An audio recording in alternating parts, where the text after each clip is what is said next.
ಬಹಳ ಚರ್ಚೆ ಆಗ್ತಾ ಇದೆ ಸರ್. ಮತ್ತೆ ಮುನ್ನೆಲೆಗೆ ಬಂದಿರುವಂತದ್ದು ನೀವು ಮಾಹಿತಿ ಇಲ್ಲ ಆ ತರದ ಲಕ್ಷಣಗಳಿಲ್ಲ ಅಂತಿದ್ದೀರಾ. ದೆಹಲಿ ಮಟ್ಟದಲ್ಲಿ ಸಿಎಂ ಡಿಸಿಎಂ ಅವರ ಮಟ್ಟದಲ್ಲಿ ಬಹಳ ಚರ್ಚೆ ಆಗ್ತಿದೆ ಅಂತ.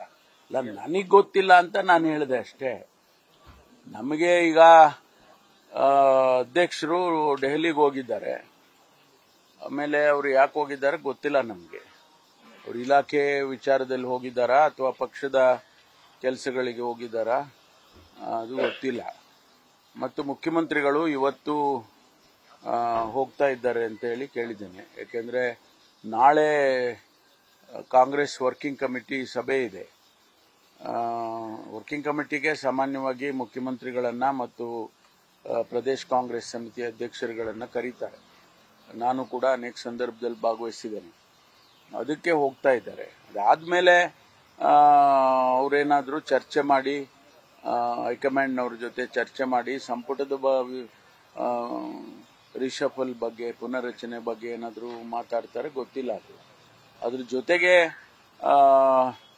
ಪ್ರದೇಶ ಕಾಂಗ್ರೆಸ್ ಸಮಿತಿ ಅಧ್ಯಕ್ಷರನ್ನು ಕೂಡ ಬದಲಾಯಿಸಬೇಕು ಅನ್ನೋದೊಂದು ಕೂಗು ಅಲ್ಲಲ್ಲೇ ಮಾತಾಡೋದನ್ನ ಕೂಡ ನಾವು ಕೇಳಿದ್ದೇವೆ. ಹಾಗಾಗಿ ಇವೆರಡು ವಿಚಾರದಲ್ಲಿ ಏನ್ ತೀರ್ಮಾನ ಮಾಡ್ಕೊಂಡು ಬರ್ತಾರೆ ಅಧ್ಯಕ್ಷರು ಮತ್ತು ಮುಖ್ಯಮಂತ್ರಿಗಳು ಗೊತ್ತಿಲ್ಲ. ಮುಡಾ ವಿಚಾರದಲ್ಲಿ ಸರ್, ಈಗ ಮೂಲ ಮಾಲೀಕರು ಅವ್ರ ದಾಯಾದಿ ಕಲಹ ನಮ್ಗೆ ಗೊತ್ತಿಲ್ಲದೇನೆ ಮೋಸ ಮಾಡಿ ಜಮೀನು ಮಾರಾಟ ಮಾಡಿಬಿಟ್ಟಿದ್ದಾರೆ ಅಂತ ನಿನ್ನೆ ಕೋರ್ಟ್ ಕೇಸ್ ಹಾಕಿದ್ದಾರೆ. ಸಿದ್ದರಾಮಯ್ಯನವರ ಮಿಸೆಸ್ ಸೇರಿ ಸಿದ್ದರಾಮಯ್ಯ ಕುಟುಂಬದವರು ಸೇರಿ ಒಟ್ಟು 12 ಜನರನ್ನ ಆರೋಪಿ ಮಾಡಿದ್ದಾರೆ. ಮೂಲ ಮಾಲೀಕರು ಅವ್ರ ದಾಯಾದಿ ಕಲಹ ನಮ್ಗೆ ಗೊತ್ತಿಲ್ಲದೇನೆ ಅವ್ರದ್ದು ಮೈಲಾರಯ್ಯ ಅಂತ ಅವರ ಅಣ್ಣ ಯಾರು ಜಮೀನು ಮಾಡಿದ್ದಾರೆ ಮುಖ್ಯಮಂತ್ರಿಗಳಿಗೆ ಅವ್ರ ಅಣ್ಣನ ಮಕ್ಕಳು ಕೇಸ್ ಹಾಕಿರೋದು. ಅದ್ರ ಬಗ್ಗೆ ಡೀಟೇಲ್ಸ್ ನನಗೆ ಗೊತ್ತಿಲ್ಲ. ಅದು ಈಗ ತನಿಖೆ ಲೋಕಾಯುಕ್ತದಲ್ಲಿ ತನಿಖೆ ನಡೀತಾ ಇದೆಯಲ್ಲ, ಬಹುಶಃ ಅದನ್ನು ಏನಾದರೂ ಕೂಡ ಅವರು ಗಮನಿಸ್ತಾರೆ ಅಂತ ಅನ್ಕೊಳ್ತೀನಿ ನಾನು.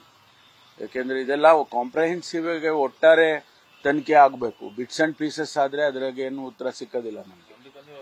ಎಲ್ಲ ಲಿಂಕ್ ಇರುತ್ತೆ, ಒಂದಕ್ಕೊಂದಕ್ಕೆ ಲಿಂಕ್ ಇರ್ತದೆ. ಅದರಿಂದ ಅವರು ತನಿಖೆ ಮಾಡೋರು ಇದನ್ನೆಲ್ಲ ಗಮನಿಸೇ ಮಾಡಬೇಕಾಗತ್ತೆ. ಲೋಕಾಯುಕ್ತದವರು ಅದನ್ನ ಗಮನಿಸ್ತಾರೆ ಅಂತ ಅನ್ಕೊಳ್ತೇನೆ ನಾನು. ಖಾತೆ ಬದಲಾವಣೆ ತಾವೇನಾದ್ರೂ ಖಾತೆ ಏನಾದ್ರು ಬೇರೆ ಯಾವುದು ಜನರಿಗೆ ರೀಚ್ ಆಗಂತ ಖಾತೆ ಏನಾದ್ರು ಇಲ್ಲ, ಅವ್ರು ಏನ್ ತೀರ್ಮಾನ ಮಾಡ್ತಾರೋ ಗೊತ್ತಿಲ್ಲ. ಅವ್ರಿಗೆ ಬಿಟ್ಟಿದ್ದು, ಅದು ಹೈಕಮಾಂಡಿಗೆ ಬಿಟ್ಟಿದ್ದು. ಇಷ್ಟವರೆಗೂ ನಾವು ಅವ್ರೇನು ಹೇಳಿದ್ದಾರೆ, ಅವ್ರೇನು ನಮಗೆ ಜವಾಬ್ದಾರಿ ಕೊಡ್ತಾರೆ ಅದನ್ನೇ ಮಾಡ್ಕೊಂಡು ಬಂದಿದ್ದೇನೆ. ಅವ್ರೇನು ಜವಾಬ್ದಾರಿ ಕೊಟ್ಟರು ಕೂಡ ಮಾಡೋದಕ್ಕೆ ನಾನು ತಯಾರಿರ್ತೇನೆ. ಯಾವಾಗಲೂ ಕೂಡ ಪಕ್ಷದ ವಿಚಾರದಲ್ಲಿ ಪಕ್ಷ ಏನು ಸೂಚನೆ ಕೊಟ್ಟಿದ್ದೆ ಅದನ್ನೆಲ್ಲ 35 ವರ್ಷದಿಂದ ಸತತವಾಗಿ ಮಾಡಿಕೊಂಡೇ ಬಂದಿದ್ದೇನೆ.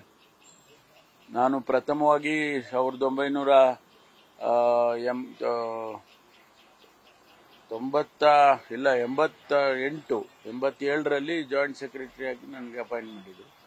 87-88ರಲ್ಲಿ ಅಲ್ಲಿಂದನೂ ಕೂಡ ಪಕ್ಷದ ಕೆಲಸ ಮಾಡ್ಕೊಂಡು ಬಂದಿದ್ದೇನೆ. ಸರ್ಕಾರದಲ್ಲಿ ಕೊಟ್ಟ ಜವಾಬ್ದಾರಿನೂ ಮಾಡ್ಕೊಂಡು ಬಂದಿದ್ದೇನೆ. ಅದು ಯಾವ ತೀರ್ಮಾನ ಅವ್ರಿಗೆ ಬಿಟ್ಟಿದೆ. ನ್ಯೂಸ್ ಫಸ್ಟ್ ನಿರ್ಭೀತಿಯಿಂದ ನಿಮ್ಮ ಪರವಾಗಿ.